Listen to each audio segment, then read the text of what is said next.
हमारी ये धरती बहुत ही यूनिक है। अभी तक सिर्फ यही ऐसा प्लेनेट है जहां लाइफ एग्जिस्ट करती है। हो सकता है कि हमारे यूनिवर्स में शायद और भी अर्थ जैसे प्लैनेट्स हो जहां पर इंटेलिजेंट सिविलाइजेशंस हो, पर हमारी टेक्नोलॉजी अभी तक ऐसे किसी प्लैनेट को नहीं ढूंढ पाई है। पर क्या हो सकता है कि हमें अपनी पृथ्वी के बारे में ही पूरे अच्छे तरीके से ना पता हो?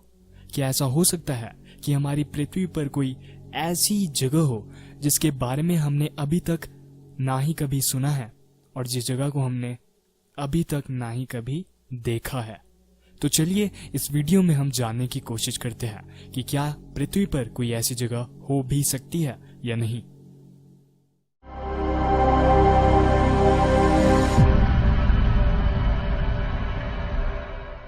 एक हाइपोथेसिस जिसका नाम है द हॉलो अर्थ हाइपोथेसिस, उसके मुताबिक हमारी पृथ्वी अंदर से खोखली है। जी हाँ, खोखली या खाली। अब आप खुद सोचिए कि अगर पृथ्वी अंदर से खोखली है तो बहुत ही ज्यादा चांसेस है कि हमारी पृथ्वी के अंदर शायद एक ऐसी दूसरी जगह हो जहां पर कोई भी इंसान आज तक शायद नहीं पहुंचा है। अब ये सुनकर आपको एक मूवी की याद आ रही होगी, अगर आप लोगों ने उस मूवी को देखा होगा तो। जी हाँ, ये सारा concept journey to the centre of the earth की तरह लगता है, जिसमें कुछ लोग गलती से एक वोल्केनो ज्वालामुखी के अंदर कुछ काफी गहरी सुरंगों के थ्रू अर्थ के सेंटर में पहुंच जाते हैं। द हॉलो अर्थ हाइपोथेसिस ये एक बहुत ही कॉमन स्यूडो साइंटिफिक और कॉन्स्पिरेसी थ्योरी है और काफी लोग इस थ्योरी पर विश्वास भी करते हैं। उनके मुताबिक पृथ्वी के अंदर वाकई में एक ऐसी छुपी हुई जगह है जहां तक पहुंचना काफी मुश्किल है और सिर्फ कुछ सुरंगों के थ्रू ही वहां तक पहुंचा जा सकता है। पुराने जमाने में भी लोगों का कुछ ऐसा ही मानना था कि धरती दरअसल खोखली है और वहां पर एक बिल्कुल नई दुनिया है जो हमारी दुनिया से काफी कुछ अलग है। बुद्धिज्म बिलीफ में भी एक ऐसे शहर जिसका नाम शंबाला है उसकी बात की गई है और वो शहर धरती के अंदर है। जी हाँ, धरती के अंदर। पुराने समय में ग्रीक लोगों का मानना था कि धरती के अंदर कुछ ऐसी गुफाएं और सुरंगें हैं जिनकी मदद से इंसान वैसे शहरों में पहुंच सकता है जो धरती के अंदर है।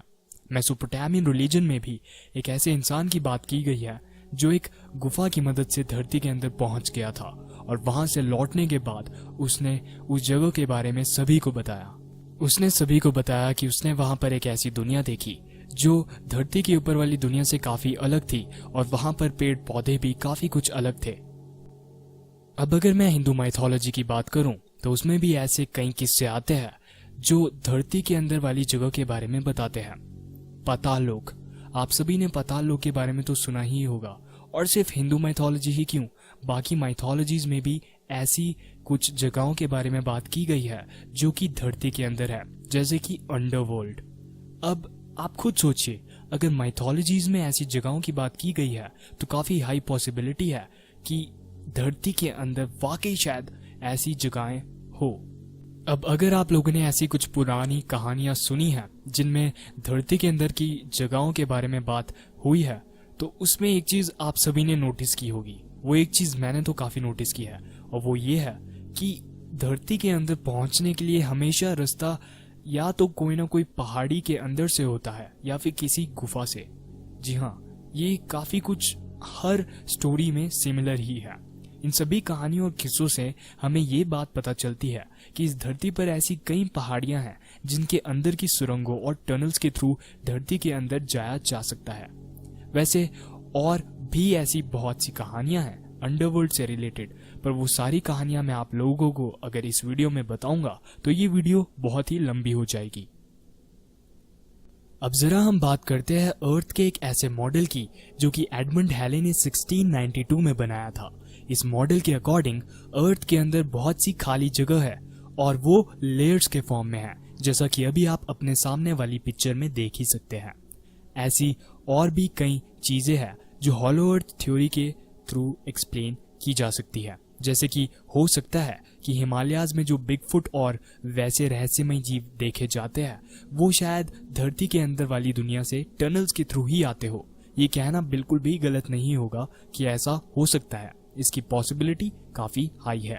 एक दूसरी हाइपोथेसिस भी है जिसे कनकेव हॉलो अर्थ हाइपोथेसिस या स्काई सेंट्रिज्म कहते हैं, जिसके अकॉर्डिंग हम दरअसल धरती की ऊपरी सतह पर नहीं बल्कि धरती के अंदर रहते हैं।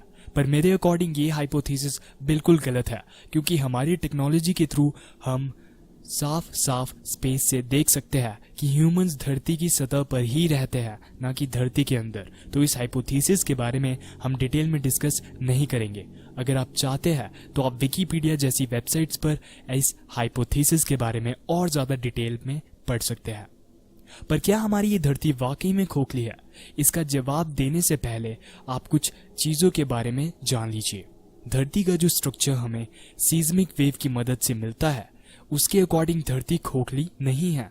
मतलब ये कि हमारी धरती सॉलिड रॉक से भरी है। ग्रेविटी की बात करें तो हमें पता है कि स्पेस में ग्रेविटी चीजों को पास लाती है, और ग्रेविटेशनल पोटेंशियल एनर्जी सबसे कम सॉलिड स्फीयर के केस में होती है, एक सॉलिड स्फीयर के केस में। तो ग्रेविटी के होते हुए एक खोखला स्फीयर या प्लैनेट पॉसिबल ही नहीं हो सकता।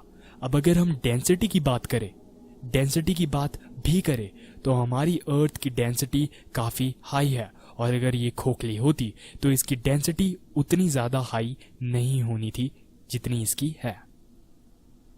अब आप लोग सोच रहे होंगे कि साइंटिफिक तरीकों से तो हमें ये पता लग रहा है कि अर्थ खोखली नहीं है, पर क्या कभी किसी ने इतनी खुदाई भी की है कि वो कह सकता हो कि यार मैंने तो इतनी खुदाई की पर फिर भी मैं धरती के अंदर वाली दुनिया तक नहीं पहुंचा, ऐसा क्यों? वेल, मैं आप लोगों को बताना चाहूंगा कि डीपेस्ट होल जो धरती में ड्रिल किया गया है वो Kola super deep bore hole है, और उसकी गहराई लगभग 12 किलोमीटर है। जी हाँ, 12,000 मीटर्स। अब अगर 12 किलोमीटर खोदने के बाद भी धरती के अंदर कोई शहर नहीं मिला तो इसका यही मतलब है कि धरती खोखली ही नहीं है। वेल, आप लोगों को शायद अभी भी यही लग रहा हो कि ऐसा क्यों नहीं हो सकता कि धरती खोखली हो, और मैं सच बताना चाहूंगा कि कुछ चीजें वाकई में एक्सप्लेन करने के लिए बहुत हार्ड होती है।